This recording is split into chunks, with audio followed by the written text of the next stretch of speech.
Bonjour. Aujourd'hui, nous allons évoquer l'économie de la Grèce. Depuis plusieurs jours, un certain nombre de questions et d'interrogations surgissent à propos de ce pays. Mais avant de répondre aux enjeux actuels, comprenons ce qui s'y passe et revenons un petit peu en arrière.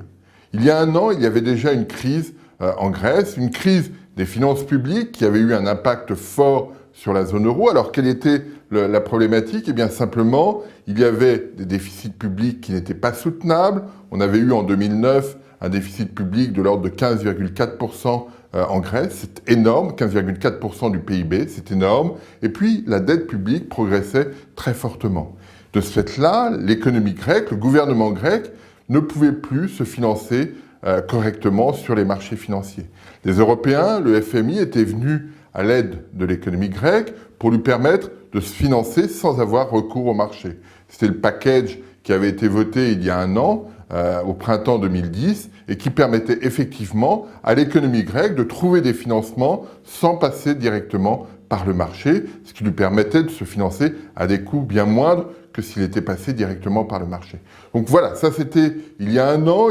Alors ça a plutôt bien fonctionné, sauf qu'aujourd'hui, cette situation réapparaît, ces tensions réapparaissent, et on voit bien que sur les marchés, il y a à nouveau un certain nombre une certaine défiance vis-à-vis de l'économie grecque. On peut le voir en regardant ce graphique. Vous voyez que les taux d'intérêt grecs sont très élevés et se sont accélérés de manière récente. Alors, que s'est-il passé? Pourquoi l'environnement s'est-il aussi rapidement dégradé? Bien, quand on regarde le plan qui avait été évoqué, il était prévu un ralentissement, une baisse de l'activité même, et ensuite un redémarrage de celle-ci avec un rééquilibrage progressif des finances publiques. Cette situation-là, ce mode d'ajustement-là, n'a pas bien fonctionné.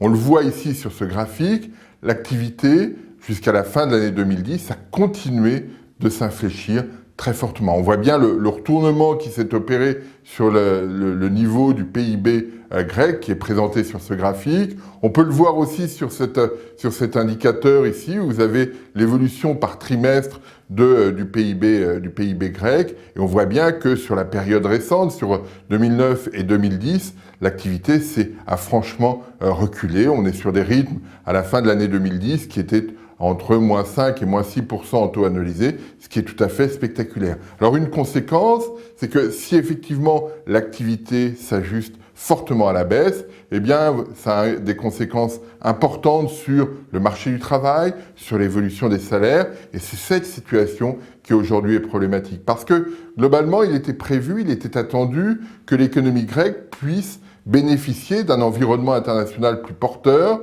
et que finalement, même si les finances publiques étaient plutôt restrictives, cet environnement international permettrait progressivement à l'économie grecque de sortir la tête de l'eau, de retrouver une dynamique un peu plus favorable. Ça n'a pas été le cas. C'est ce que montre le graphique ici. Vous avez ici l'indicateur PMI, c'est l'indicateur qu'on suit très souvent dans ces chroniques et qui représente une enquête auprès des chefs d'entreprise avec toujours une lecture au-dessus de 50, la situation s'améliore, en dessous de 50, elle se détériore et on voit très clairement que depuis plusieurs mois, la situation continue de se détériorer. On va jusqu'au mois d'avril sur ce graphique et ça traduit bien la façon dont cette économie grecque évolue. Donc, pas de croissance, et donc des finances publiques qui se dégradent progressivement, qui continuent de se dégrader. C'est ce que montre ce graphique. Vous avez jusqu'à la fin de l'année 2010, j'ai pris les données déjà existantes, on voit un déficit public toujours très important sur l'année 2010, un peu supérieur à 10%. On voit sur la partie droite du graphique une accélération de la dette au-delà de 140% du PIB. En 2011, les données sur la dette notamment seront bien au-delà de ce chiffre. Et on voit bien que la situation devient difficilement gérable parce que d'un côté, vous avez une croissance qui n'existe pas, une activité qui se contracte. De ce fait-là, les finances publiques ne peuvent pas se rééquilibrer et donc on a un système qui ne fonctionne pas bien. Et donc, comment faire dans cet environnement? Les Grecs disent très clairement, nous on n'y arrive pas. On ne peut pas y arriver dans cette situation. Il faut qu'on ait une aide. Alors, les Européens ont réfléchi et commencent à négocier pour la mise en place d'une nouvelle aide qui aurait lieu en 2012 au moins, et peut-être probablement 2013, qui permettrait à la Grèce de gagner du temps. L'idée est de prolonger l'aide à la Grèce pour que celle-ci, à un moment donné, puisse capter la dynamique globale, puisse capter une dynamique de croissance un peu plus favorable et retrouve progressivement une allure plus normale, si je puis dire.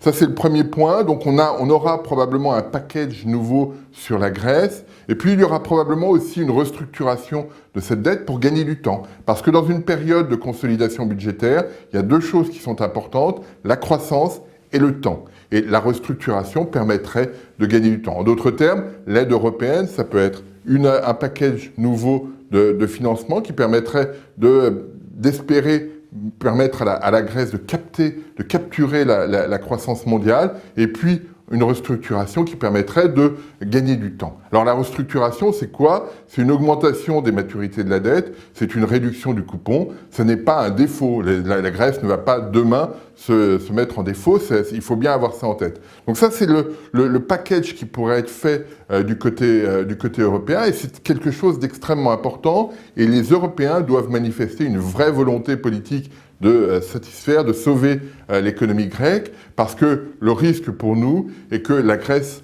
ait la tentation à un moment donné, parce qu'elle n'y arrive pas, de sortir de la zone euro. Ce n'est pas le cas pour l'instant, mais ayons bien cela en tête, parce que ce serait dommageable pour l'économie grecque, mais aussi pour l'économie de la zone euro, parce qu'elle serait fragilisée par cette sortie.